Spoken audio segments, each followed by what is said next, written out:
Et je vous demande pardon. Si jamais je vous ai blessé un jour, je vous demande pardon parce que je dois être un exemple. Nous devons être amour. Parce que la politique, ce n'est pas la guerre. Je vais profiter de ce live pour vous annoncer que j'irai personnellement à l'ambassade du Cameroun à Londres, rencontrer l'ambassadeur, discuter avec lui, causer avec lui en tant que Camerounais, parce que oui, nous pouvons avoir des divergences d'opinion, mais nous devons être des grands stratèges. Nous devons être réfléchis au point de nous asseoir avec les ambassadeurs du Cameroun dans toute l'Europe. Aller les rencontrer, nous asseoir avec eux, discuter, trouver des consensus. Parce que oui, la politique, ce n'est pas les chamailleries. La politique, ce n'est pas la guerre. La politique, ce n'est pas la détestation, si on dit comme ça en français. Donc, je vais aller rencontrer l'ambassadeur. On va discuter.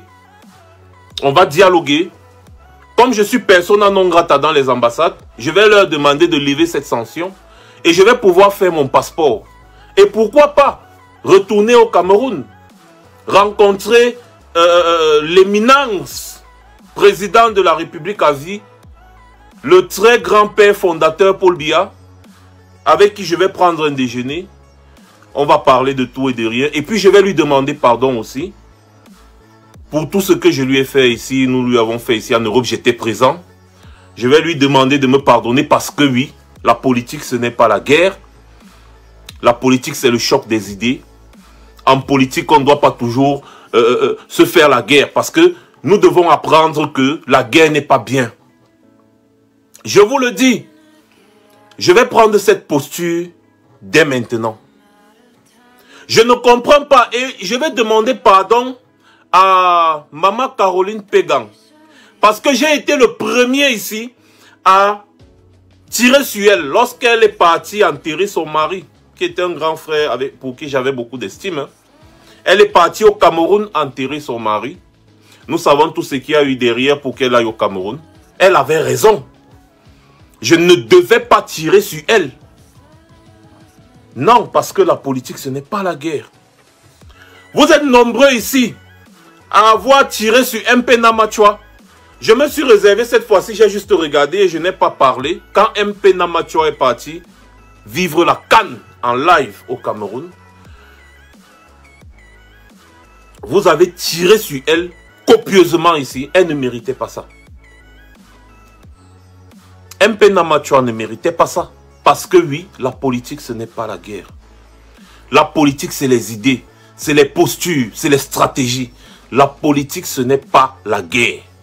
Ce n'est pas la détestation. La politique, ce n'est pas se regarder en chien de faïence. Tu peux programmer ma mort. Et quand je trouve l'occasion, je m'assois à côté de toi. On cause comme si de rien n'était. La politique, c'est ça. La politique, ce n'est pas de rester en exil. J'invite Calibri Calibro. Calibri Calibro, il faut que tu ailles à l'ambassade de France en Paris. De l'ambassade du Cameroun en France, qui est basée à Paris. Tu demandes pardon à l'ambassadeur. J'invite également le général Wanto, qui a déjà fait au moins 40 ans en exil. Le président Brice Nietzsche, le caporal Grier, mon grand frère Demanfo. J'invite tous ces grands frères qui sont en exil depuis J. Remingono. Je vous invite à aller dialoguer avec l'ambassadeur. Causer avec lui en France là-bas. J'invite Demanfo d'aller à l'ambassade du Cameroun aux États-Unis. J'invite Ida la Camerounaise au Canada d'aller. J'invite Félix Emmanuel Dachua d'aller au Canada rencontrer l'ambassadeur, dialoguer avec lui et puis trouver le moyen pour qu'on se retrouve au Cameroun très bientôt. Parce que oui, la politique ce n'est pas la guerre. La politique c'est les stratégies. Je demande également pardon à Cabral Liby parce que nous avons eu ici à tirer sur Cabral Liby, mais comme ce soir je parle en mon nom, j'ai dit j'ai eu à tirer ici sur Cabral Liby à boulet rouge. J'ai tiré sur Cabral Liby à tous les niveaux parce que Cabral Liby disait que oui, la politique c'est pas la guerre. Il rencontrait les membres du gouvernement, il allait dans les réunions des membres du gouvernement, il faisait beaucoup de choses avec les membres du gouvernement de Yaoundé. On a tiré, j'ai tiré sur lui ici, j'ai tiré sur lui en plein vol. Est-ce que vous savez quelque chose? Quand j'étais en Italie, lorsque j'ai débuté encore, j'étais très virulent là. Cabral Libi est venu sur mon plateau à plusieurs reprises, je vous ai montré. Après ça, il y a certains de ses collaborateurs qui m'avaient proposé d'être député, c'est-à-dire de venir, de militer dans leur parti politique. Et le moment venu, je serai député. Oui, il m'avait proposé ça. Donc, normalement, j'aurais dû accepter. Parce que oui, la politique, ce n'est pas la guerre. Nous sommes assez bêtes, nous sommes cons, nous sommes idiots. Nous ne savons pas ce que c'est que la politique.